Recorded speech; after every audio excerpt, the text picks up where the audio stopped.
Abrimos, señoras y señores, la tertulia en este miércoles 7 de octubre del año 2020. Hoy con los saludos entonces para quienes nos acompañan, cada uno en su casa. Elena Grauert, ¿qué tal? Buen día. Hola, ¿qué tal? ¿Estás en tu Acá casa? estamos, en nuestra casa, con este nuevo sistema. Y por lo tanto estás ahí enfrente, ¿no? Acá enfrente, sí. Yo estoy cerquita, nos podemos saludar. Capaz que sí, por la ventana. Bien. Así que entonces, en sus casas, también Heber Gato, buen día. Buen día, ¿qué tal, Emiliano? No, yo estoy en Maldonado. Bueno, ahí está. En la casa, en el otro lugar donde a veces lo llamamos, allá, más cerca del mar, del este. Exactamente. Bueno, otro que está cerca. Tengo la isla Gorriti enfrente mío. Ah, bueno, después nos la mostrás. Veo lugar. Así nos dispersamos un poco. Oscar Sarlo, ¿qué tal? Buen día. Oh, sí, buen día. Y me falta venir Sartú, ¿dónde anda? Por teléfono, ¿qué pasó? ¿Por qué por teléfono? Con dificultades de conexión. Pero ahí estás, por lo menos te escuchamos. No te vemos, pero te escuchamos. El tema número 1 de la agenda, ya vamos con él.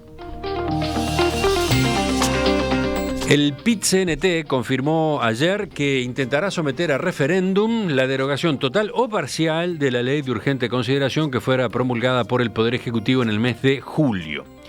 Una resolución aprobada en la víspera por la mesa representativa del PIT-CNT le encomienda al Secretariado Ejecutivo implementar la convocatoria a una comisión nacional pro referéndum con las diferentes organizaciones sociales y políticas, instituciones y personalidades que, de forma amplia, encabecen la recolección de firmas y el posterior plebiscito.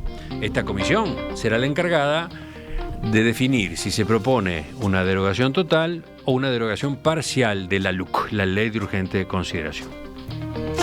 ¿Qué más? Las conclusiones de esta comisión deben estar prontas en 20 días y la central en principio espera comenzar la recolección de firmas en el mes de noviembre. ¿Cuánto se especuló a propósito de esta posibilidad? ¿Cuántas veces se anunció, se dejó como una eventualidad? ¿Cuántas veces lo preguntamos los periodistas? Bueno, ahora no digo que sea un hecho. Ahora ya lo que se resolvió es la puesta en marcha. ¿Cómo ven esta novedad? ¿Quién empieza? Oscar, ¿vas tú? No pensaba. ¿No pensabas? Pero bueno. Hoy es difícil elegir porque tenemos 4 abogados. Entonces, no sé por qué lado cortar a la hora de tomar las decisiones. No es está bien, eso está bueno. Pero no, es un tema político, ¿no? Yo voy a tirar algunas ideas que pensaba reflexionar sobre esto. A mí me parece que desde el significado político que puede tener esto es, bueno, plantear un corte, digamos, grande, profundo, entre dos alternativas. Eso es un plebiscito, ¿no? Es llamar a la ciudadanía para que se pronuncie por sí o por no sobre algo. Encarar esto es un riesgo, ¿verdad? Es un riesgo grande porque como digo, no tiene alternativas y el voto que importa es el voto positivo a la propuesta de derogación. Por lo tanto, se van a sumar en contra, tácitamente, todos los que tengan dudas, todos los que encuentren algo de positivo en la ley y además, sobre la base de que es una decisión, como todas las decisiones que convocan al elector, al ciudadano, para que vote anónimamente en su conciencia, es un voto, es una decisión, digamos, si se quiere, de las menos racionales, en el sentido de que al ciudadano no se le pide que él fundamente su voto, como se le pide a un legislador, como se le pide a un gobernante, a un dirigente político, a un dirigente sindical, que tiene que fundamentar el voto. El ciudadano va a votar de la manera como esté parado en ese momento. Y ahí entra en juego mucho las tradiciones, la emotividad que tenga, y esto me lleva al otro aspecto importante del contexto. Ya estamos sabiendo que Si en el acto electoral, en el acto de pronunciamiento en soledad de un ciudadano, influye mucho las imágenes que se construyen, las emociones, los afectos. Eso hoy en día está en manos de los medios de comunicación. Y entonces yo creo que habría que pensar muy bien en qué contexto de manejo de los medios de comunicación, que son los que producen toda esa imagen, se va a dar esto. A mí me parece que las condiciones son muy adversas y no creo que sea factible. Dejamos por acá tu primera intervención. Vamos a ir recogiendo las otras. Charlen, levanten la mano, interrúmpanse si lo consideran necesario. ¿Quién va? ¿Quién era? Yo, Dale, Elena. algo así. A mí, cuando vi la noticia, lo que me resultó fue extemporáneo. Porque creo que ya el tema de la LUC ya pasó. Al país le pasó y al mundo le pasó un cambio muy importante, que fue el tema de la pandemia. Eso influye sustantivamente en toda la política y en todo el encare de la política. Yo creo que aparte plantear en este momento un referéndum contra una ley que perfectamente para eso está el Parlamento, para negociar las leyes, para votarlas y no cuestionar tanto el sistema de representación. Justamente el mensaje que yo creo que hoy quiere la ciudadanía en general es un mensaje mucho más de construcción, porque estamos en un momento muy difícil donde no sabemos para dónde va a ir el mundo, y en este momento plantear un referéndum, yo creo que no les va a ir bien, pero creo que no les va a ir bien porque no es un momento para plantear ruptura, sino me parece que es un momento mucho más de construcción. Y creo que se está haciendo una lectura absolutamente errónea y de lo que se pretende. Yo creo que todo lo demás, aparte, no está planteado, no está claro sobre qué es el referéndum, porque en la LUC hay de todo, incluso hay normas de carácter civil que hablan de prescripción, que nadie ha hablado mucho de eso, que son para mí muy buenas y quizás haya que seguir profundizando en temas de derecho civil. Y que, hablar de la derogación de una norma así en forma que tiene tantos temas que son muy buenos, y tantos temas que pueden ser más discutibles. Sí, parece difícil que el camino sea el intento de derogar toda la ley completa, ¿no? Entre otras cosas, claro, porque si pensamos en el Frente Amplio, a quien se va a convocar a que integre esta comisión, el Frente Amplio en el Parlamento votó una cantidad de artículos, ¿no? Después de negociar, en fin, no es que se los haya votado necesariamente como venían del Poder Ejecutivo, en varios casos hubo negociaciones, hubo modificaciones, el Frente Amplio votó un porcentaje de la ley. Entonces, difícilmente vayamos al camino de derogar toda la ley. Se derogará algunos artículos y ahí todavía entonces aparecerá un desafío de comunicación, ¿no? Mucho más grande, por supuesto. ¿Quién sigue ahora? Onir, ¿estás por ahí? A ver si te escuchamos. Estoy acá oyendo atentamente. Yo creo que hay algo que sorprende en este planteo, ¿no?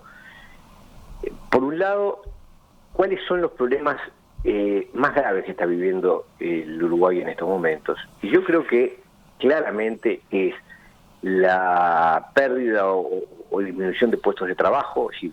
Sabemos que en este periodo de la declaración de pandemia alrededor de 200.000 personas se acogieron al seguro de paro. La cantidad de empresas que han cerrado o que están en muy serias dificultades son enormes. O sea, hay un problema de fuentes de trabajo y de ingreso y de inseguridad económica muy grande en la sociedad. Y hay otro problema dramático del que vamos a hablar después, pero que es inevitable mencionarlo, que es la pérdida de escolaridad de los chiquilines. Es decir, tenemos desde hace más de 7 meses todos los chiquilines de la escuela pública están teniendo clases 2 veces por semana. Se calcula que han perdido un 60% de las horas de clase durante estos 7 meses. Es decir, es un año absolutamente desastroso, con las consecuencias que eso lleva para el futuro, ¿no? Porque ¿cómo va a repercutir esto en materia de deserción educativa? Es decir, chiquilines a los cuales se les demuestra que durante 10 meses pueden tener clase como sea, o no tenerla, si es un mensaje terrible, ¿no? Que después tiene consecuencias enormes en el plano de la actividad laboral, en el plano de la seguridad pública, en el plano que se quiera, ¿no?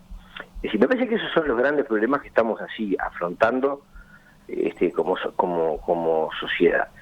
Y curiosamente, esos temas no son puestos en el candelero, es decir, se propone centrar la mirada en la LUC.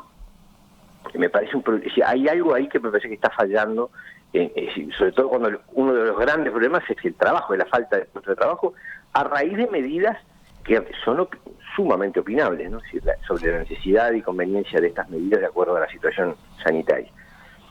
Yo personalmente creo que son absolutamente desproporcionadas a los problemas sanitarios que el Uruguay ha tenido desde la declaración de pandemia. Me sorprende por ese lado. Creo que hay otra cosa que indica un poco por el lado que venía Elena. Hay una cosa que llama la atención también, es que se plantee, se resuelva hacer el plebiscito sin saber todavía contra qué. Si es contra toda la ley, contra algunos artículos, cuáles artículos, es decir, cómo uno podría pronunciarse sobre eso. Por ejemplo... A ver, una puntualización en ese sentido, porque hay algunos comentarios o preguntas de oyentes. Efectivamente, el PIT-CNT no ha resuelto todavía de qué manera se enfrentará a la LUC, ¿no? Si va a ser por la derogación total o por la derogación parcial, lo más probable es que sea por la derogación parcial, pero a su vez, ¿qué aspectos se impugnarían? Es algo que va a estar discutiendo esta comisión intersocial y política, cuando esa comisión se cree ahora próximamente. Por eso, pero a mí me resulta muy extraño la decisión de ir a la guerra sin saber todavía contra quién o por qué. Es decir, uno en definitiva cuando se lanza a organizar un plebiscito porque ciertas cosas muy concretas le parecen inadmisibles. Y en este caso eso no está definido. Es decir, ¿cómo podría la población definirse sobre dejar sin efecto una ley si no se sabe qué aspectos de esa ley se dejarían sin efecto? Es como que se está poniendo la carreta delante de los bueyes, ¿no? Lo cual me lleva a pensar que detrás de esto hay una estrategia de acción política, política en el sentido legítimo, es decir, todo el mundo puede hacer, pues todos hacemos política de alguna manera. Bueno, por ejemplo, cuando más temprano entrevistamos a Fernando Gambera, dirigente del PIT-CNT, él señalaba como uno de los motivos que se aspira a captar, a que se sume a esta movilización también algunos sectores de la propia coalición multicolor. Entonces, bueno, por eso es que todavía no está definido de qué manera impugnar la ley, ¿no? Bueno, pero insisto, uno antes de plantearse hacer algo se define qué es lo que va a hacer. Antes de decir, vamos a juntarnos para dejar sin efecto. Y, bueno, ¿qué vamos a dejar sin efecto? Bueno, lo vamos a ver. Es un planteo que me parece que tiene una falla de origen. Por ejemplo, te digo, la LUC dejó sin efecto la bancarización obligatoria. Medida que a mí me parece muy, muy buena. Y jamás me buscaría retroceder en eso, volver al régimen de la bancarización obligatoria, por decir algo. Es decir, mal puede uno pronunciarse sobre la conveniencia o inconveniencia de un referéndum cuando no se sabe sobre qué va a versar. Eso es lo que me parece raro y me lleva a pensar que la finalidad es de alguna manera una forma de plantearse su estrategia de subsistencia y de vigencia de parte del propio PIT-CNT, más que el objetivo concreto de dejar sin efecto tal o cual punto. Ahora sí, Heber, te escuchamos a ti. Sí, bueno, yo en general coincido con mis ilustres antecesores. Me parece que el tema se puede dividir en tres aspectos. Primero, las circunstancias en que se anuncia este referéndum o este plebiscito contra la ley. No hay duda que el país vive aún en este momento circunstancias muy difíciles en materia de salud. Las preocupaciones de los uruguayos son otras que la LUC. Que el PIT-CNT en este momento decida emprender una cruzada de tipo político-partidaria, pues yo lo que creo que es esto. Es decir, decreta la guerra sin saber quién es el enemigo. Decide iniciar un plebiscito, pero no sabe si es contra todos los artículos, contra la mitad, la cuarta parte o la décima parte. Es un absurdo absoluto actuar de esa manera. De manera que en lo que refiere a las circunstancias y al objetivo del plebiscito me parece que está muy mal encaminado. El segundo punto, que es más importante todavía, tiene que ver con el autor. En Uruguay parece que tendemos a olvidar sistemáticamente que la representación de la nación la tiene la ciudadanía, no la tienen los gremios. Si la ciudadanía, a través de los partidos que fueron legitimados en las elecciones recientes, decidieron determinada orientación político-social, lo que hay que hacer en una democracia es respetar esa orientación. Yo no estoy diciendo con esto que el PIT-CNT carezca de legitimidad jurídica para iniciar un plebiscito. Lo que estoy diciendo es que parece muy inoportuno que lo haga y que muestra una vez más, lo ha mostrado sistemáticamente la historia de este país, esa suerte de desplazamiento de lo que son los intereses legítimos de un sindicato, de defensa de sus afiliados, de defensa del trabajo, de defensa de las condiciones en que este trabajo se da, hacia lo que tiene que ver con, digamos, el panorama sociopolítico económico de un país. Son dos cosas muy distintas. Los partidos políticos tienen una legitimación que no tiene naturalmente el PIT-CNT, que tiene una legitimación especial para determinadas cosas. Insisto que eso no implica que no pueda promover este requisito. Y por último, vuelvo a la materia. ¿Qué es lo que estamos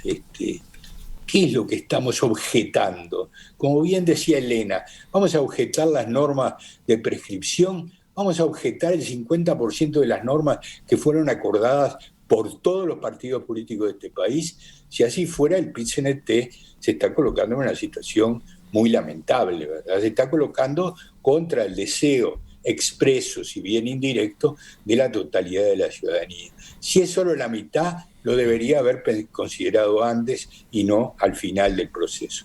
De manera que mi juicio sobre este plebiscito, que pienso que no va a salir, porque no hay condiciones para que salga, ni los uruguayos están preocupados por este tema en este momento, es absolutamente negativo. Bueno, a ver, les cuento algunas reacciones que llegan desde la audiencia. Por ejemplo, tengo acá este mensaje de Cristina que dice: ustedes son los que están adelantándose.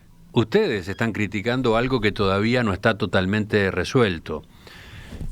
Bueno, ya se sabe por qué lo hacen. Gente acomodada.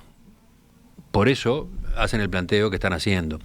Otro oyente dice, concretamente es Daniel, no es el PIT-CNT quien derogaría la ley, sería la ciudadanía en caso de que apoyara el referéndum. No puedo creer lo que oigo. ¿Quién toma la posta? ¿Quién contesta por acá?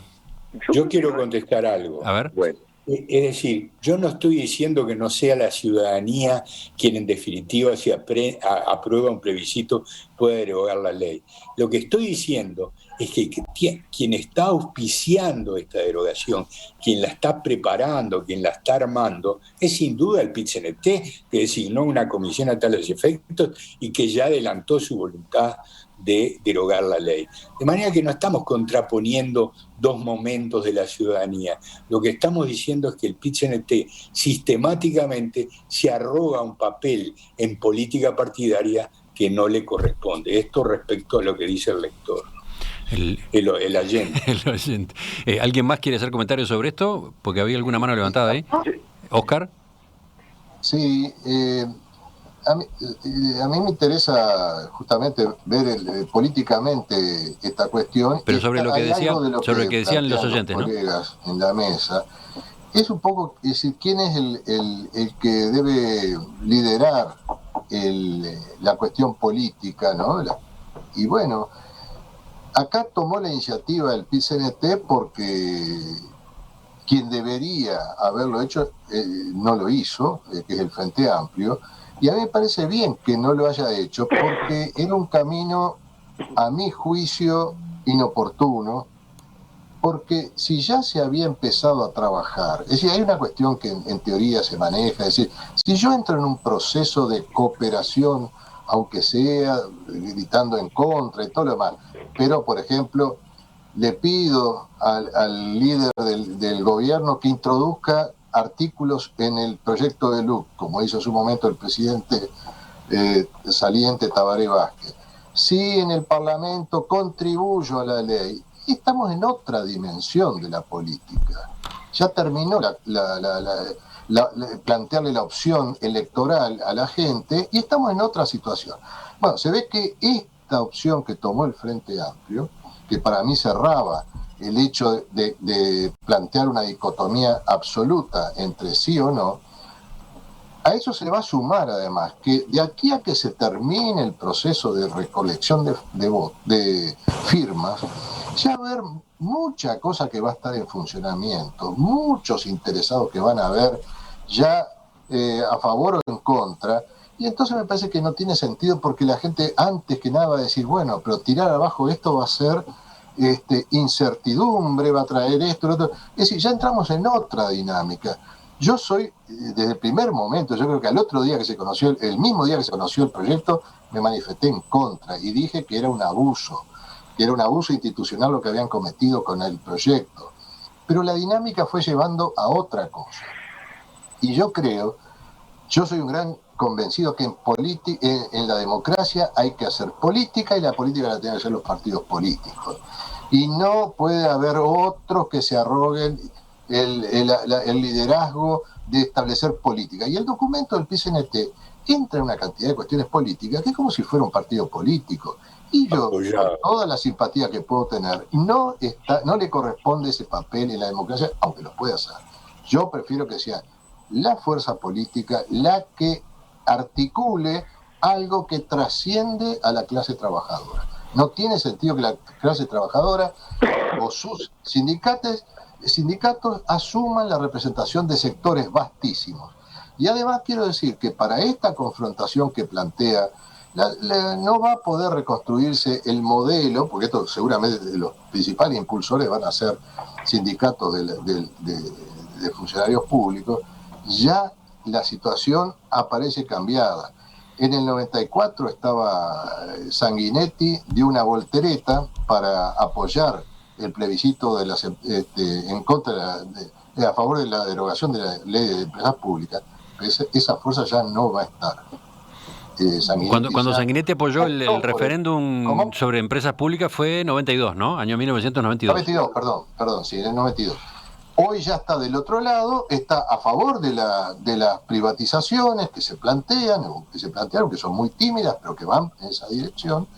Y acá lo que hay que hacer es construir una nueva alternativa que incluya a la izquierda y al centro, que ha sido sensible al modelo tradicional en Uruguay, que implica políticas públicas igualitarias. Contra eso está el gobierno y contra eso y a favor de esas políticas públicas igualitarias, donde las empresas públicas tienen un papel importantísimo. Sobre eso tiene que trabajar la fuerza política, reconstruir ese espacio que hoy lo ha destruido la coalición de gobierno. Bueno, hay oyentes que interpretan que lo que está de por medio es algo de eso, que es un esfuerzo, una iniciativa destinada a hacer músculo político, a alinear las tropas y reorganizar las fuerzas, dice por ejemplo este mensaje, ¿no? Sí, pero yo pienso, perdón, una última vuelta, yo pienso en esto de las imágenes, yo creo que el gobierno está festejando que aparezca esto, ¿no? Y en manos del PIT-CNT, porque creo que van hacia un triunfo en la opción radical que se plantea, van a ir a un triunfo, y eso me parece que debilita el proyecto político de acumulación nuevamente para el otro lado. Dice Marcos, soy afiliado a EU y por tanto al PIT-CNT. Yo pondría la energía en cuidar los logros y concientizar a la población de ello y llevar adelante medidas alternativas. Propiciar diálogo con el gobierno, debates entre los afiliados, atender las demandas y las amenazas, generar buen ambiente. Seríamos más eficientes de esa manera, agrega el oyente. ¿Quién iba? ¿Elena o Wenir primero? Es lo que planteo. Elena. Para mí no se puede seguir en esa dicotomía permanente entre... ¿Se siente? Sí. Entre unos y otros. Creo que lo que hay que hacer es construir. Digo, sí, por supuesto que hay que mirar las empresas públicas, y hay determinadas empresas públicas donde el mundo va cambiando, todo el sistema energético va cambiando, todo, se va hacia, por ejemplo, autos eléctricos. Entonces, digo, por supuesto que hay que mirar las empresas públicas y algunas empresas públicas dentro de un contexto de la modernidad. No podemos seguir aferrándonos a los años 50, ¿tá? Y eso no significa romper con las empresas públicas, significa defenderlas. Si nosotros vamos a un sistema de choque permanente y cada idea es tratar de conservar con una posición muy conservadora que tiene el PIT-CNT sobre el tema de cualquier tipo de reforma que se le plantee, salvo algunas muy puntuales, vamos a seguir igual. Entonces, en realidad, filosóficamente, hasta es malo el mensaje que se le está dando a la ciudadanía, porque justamente lo que tenemos que ser en este momento, somos innovadores. ¿Tá? Acá no hay una política contra las empresas públicas, ni contra la ciudadanía, no, así como plantea el PIT-CNT, no es. Todo lo contrario. Hay muchísimas normas que defienden la ciudadanía, como fue la derogación de la bancarización obligatoria, por ejemplo, como fue las normas de la prescripción, como decir, bueno, ¿qué vamos a hacer con ANCAP? ¿Cómo vamos a enfrentar este nuevo sistema energético? Y está bien hacerlo. Entonces, derogar o ir con un planteo así, creo que lo que hace es no permitir una sana discusión y creo que en Uruguay lo que tenemos que tender y lo que tenemos que defender es eso. Y es más, el PIT-CNT al principio de la pandemia tuvo una posición mucho más racional, incluso con el tema de los consejos de salarios, donde se prorrogó para tratar el tema los consejos de salarios al año que viene, porque estamos enfrente de una situación muy difícil, donde había un déficit, donde el país había dejado de crecer, o sea, tuvo otra posición. No entiendo bien por qué es esta salida, por eso me pareció extemporánea, no corresponde, y bueno, todo lo que se dijo acá. Bueno. Pero no se trata de unos contra otros, se trata de tratar de tener una filosofía un poco más colaborativa. Bueno, hay varios mensajes que insisten en que ustedes están adelantando. Bueno, y que nosotros mismos al abordar el asunto nos estamos adelantando, que hay que esperar a ver de qué manera se formula el planteo en definitiva. Y después están mensajes como el de Martín, que dice: siguiendo el razonamiento de un oyente anterior, lo que queda claro en esta tertulia es que la clase alta tiembla con el plebiscito contra la LUC. Yo entiendo que hay artículos que son buenos, por lo tanto hay que sacar o eliminar los que quitan derechos y los que perjudican a los trabajadores. Lo que hacemos las 8 horas o más al día. ¿Oenir? Sí, bueno, yo ese tipo de planteo de que atribuir a quien cuestiona algo, objetarle su condición, como dijo un oyente, acomodados. Yo, si hablamos de acomodados, diría que muchos de los dirigentes del PIT-CNT tienen una posición absolutamente desahogada en lo económico, en lo social, en su acceso a los medios de comunicación. Es decir, mirar las posturas de quien ingresa al bolsillo llevaría a dudar incluso de este planteo. Pero bueno, yo quería en realidad marcar un matiz con algunas cosas que se han dicho, por ejemplo, sobre el tema de que solo le corresponde a los partidos políticos las iniciativas políticas, valga la redundancia. Yo tengo la impresión de que el mecanismo del referéndum es un mecanismo constitucional y que la Constitución no establece quién puede promover un referéndum. Esto hace que para mí sea el procedimiento sea legítimo y quien lo promueve tenga derecho a promoverlo. Mi discrepancia radica en otro lado, radica en cuál es el objetivo que se plantea. Porque, insisto, en la sociedad uruguaya en estos momentos se están aplicando políticas que son muy graves desde el punto de vista laboral, desde el punto de vista educativo, desde el punto de vista de la atención de la salud en temas ajenos al COVID, donde hay realmente una situación de desatención, y cosas monstruosas como gente que está internada no puede recibir visitas. Es un disparate en los hospitales, en las casas de salud. Desde el punto de vista de las libertades públicas, porque el proyecto de modificar el Código Penal para convertir en delito cualquier infracción a normas sanitarias es grave desde el punto de vista de la libertad. Y eso nos lleva a que todo el sistema político, por lo menos todo el que tiene fuerte representación parlamentaria, está respaldando ese tipo de políticas. No hay un debate sobre esas cosas. Y el conjunto de la sociedad tiene que tener de alguna manera los mecanismos para plantear cuestionamientos a políticas públicas, aunque los partidos estén de acuerdo. Porque no siempre la representatividad que tienen los partidos de las situaciones sociales es la adecuada. De hecho, hemos visto muchas veces en el Uruguay que iniciativas se plantean contra sobre temas, Oscar citaba una recién, el caso de las empresas públicas, en que el sistema político de repente podía votar una ley, en el Parlamento podía aprobarse una ley, sin embargo la sociedad no estaba de acuerdo. Ha pasado más de una vez. Me parece que eso es legítimo. El problema es que me parece que el objetivo planteado soslaya, oculta los verdaderos problemas que hay en la sociedad uruguaya, en los cuales el sistema político sí está de acuerdo. Es decir, tanto todo el espectro de partidos, como incluido la dirigencia sindical. Yo insisto, ¿cómo es posible que en una crisis laboral como la que estamos viviendo, el movimiento sindical no plantee cuestionamientos a las políticas aplicadas? Es muy grave eso. Sigo mirando los mensajes de los oyentes, que son una cantidad, y me encuentro con este de Ignacio, que dice que quede claro que también hay mensajes de apoyo a lo que están diciendo los tertulianos. Sí, está bien, está buena la puntualización. Claramente han venido muchos mensajes de oyentes que comparten, digamos, lo que se ha estado señalando hasta ahora. Lo que pasa es que hay otros que se quejan de que la tertulia está muy desbalanceada, que está muy crítica hacia el PIT-CNT.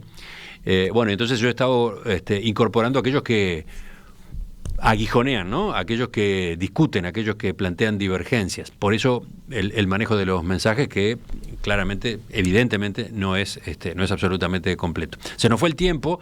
Algo mínimo que quede, porque así pasamos al otro. Sí, si me permitís, Emiliano, yo quiero señalar que es clarísimo que desde el punto de vista jurídico, como bien decía Venir, el PIT-CNT, si quiere impulsar un movimiento contra cualquier ley, puede hacerlo. El problema es si es oportuno que lo haga en este momento, y yo me refería a la oportunidad de que lo hiciera, y creo que lo mismo hizo Oscar.